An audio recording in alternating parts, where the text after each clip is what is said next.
नमस्कार, मैं हूं डॉक्टर सारिका गुप्ता। मैं गायनी कैंसर विशेषज्ञ हूं Rajiv Gandhi cancer institute and research centre Rohini, Delhi में। जनवरी का माह सर्विक्स कैंसर का अवेयरनेस का मंथ मनाया जाता है। मतलब कि इसमें हम जागरूकता फैलाते हैं बच्चेदानी के मुख के कैंसर की।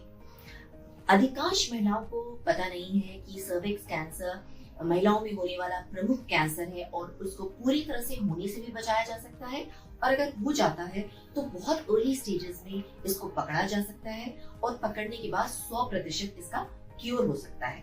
महिलाओं को क्या क्या बातें नहीं पता है और अगर वो पता चल जाए तो किस तरीके से वो सर्विक्स कैंसर से बच सकती है।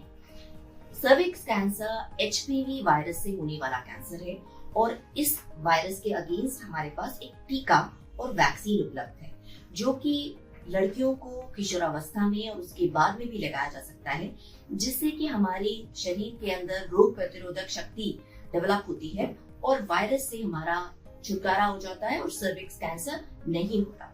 और अगर किसी महिला को सर्विक्स कैंसर की शुरुआत होती भी है और वो निरंतर हर 3 साल में अगर डॉक्टर के पास जाती है, सर्विक्स का निरीक्षण करवाती है और पैप स्मीयर करवाती हैं, तो उनको कैंसर होने से पहले ही पता चल जाएगा कि उनको कैंसर होने की संभावना है और उसको छोटे से इलाज से ही वो कैंसर होने से बच सकती है। अगर ये 2 बातें पता हो तो हम सर्विक्स कैंसर को बहुत ही हद तक कम कर सकते हैं। कई देशों ने इसे कम भी किया है और हमारा देश अगर जागरूक हो जाए, महिलाएं खुद जागरूकता एक दूसरे में फैलाएंगी, तो ये सर्विक्स कैंसर का जो इंसिडेंस और प्रेवलेंस इंडिया में काफी ज्यादा है, कम हो जाएगा। अब एक और दूसरी प्रॉब्लम जो इंडिया में है कि 50% से ज्यादा महिलाएं बहुत ही एडवांस स्टेजेस में हमारे पास आती हैं। वो क्यों है? वो इसलिए है कि जो सर्विक्स कैंसर के जो लक्षण है, वो लक्षण होते भी हैं तो वो केमिस्ट से दवा ले लेती है, फिजिशियन से दवा ले लेती है और दवा लेने के बाद वो जो मेन प्रॉब्लम है वो पता नहीं चलती और बहुत आगे तक जो है कैंसर बढ़ जाता है। ये लक्षण होना बहुत जरूरी पता होना चाहिए और ये पता होना चाहिए कि अगर ये लक्षण होते हैं तो डॉक्टर के पास जाएं, नीचे से सर्विक्स का परीक्षण करवाएं। केवल और केवल अपना सिम्टम बता के दवा ना खाएं, क्योंकि अगर नीचे से देखा नहीं जाएगा तो पता ही नहीं चलेगा नीचे सर्विक्स में क्या प्रॉब्लम हो रही है। लक्षण क्या है?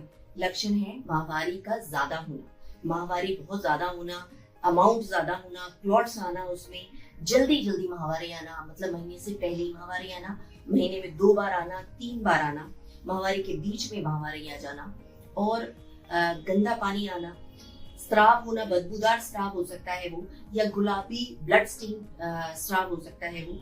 और माहवारी बंद होने के बाद, जो कि 50 वर्ष के बाद महिलाओं को बंद हो जाते हैं, उसके बाद में दाग धब्बा आना या फिर किसी भी तरह का स्राव होना, ये सारे ही लक्षण बहुत ज्यादा सर्विक्स और बच्चेदानी के कैंसर को बताते हैं। अगर इस तरह का कोई भी सिम्टम है तो गायनेकोलॉजिस्ट के पास जाएं, स्वास्थ्य केंद्र में जाएं, जिससे कि आपकी सर्विक्स का परीक्षण हो सके। अगर कोई और जांच होनी है, बायोप्सी होनी है या पैप स्मीयर होना है, वो हो सके और जल्दी पता लगाया जा सके और कैंसर का पूर्णतः इलाज हो सके। अगर किसी महिला को कैंसर हो ही जाता है तो उसे सही जगह जाके अपना इलाज कराना चाहिए। डॉक्टर के पास अगर आप सही कैंसर विशेषज्ञ के पास जाएंगे तो वो देख लेंगे कि क्या सिर्फ बच्चेदानी तक ही सीमित है वो कैंसर, तो आपकी सर्जरी हो सकती है। अगर बच्चेदानी के बाहर तक भी कैंसर चला गया है तो हो सकता है कि रेडिएशन थेरेपी होगी और उससे ज्यादा कैंसर होने पे कीमोथेरेपी भी दी जाती है। सही विशेषज्ञ के पास जाएं, सही कैंसर अस्पताल में जाएं, इससे कि आपका पूर्ण तरह से इलाज हो सके। धन्यवाद।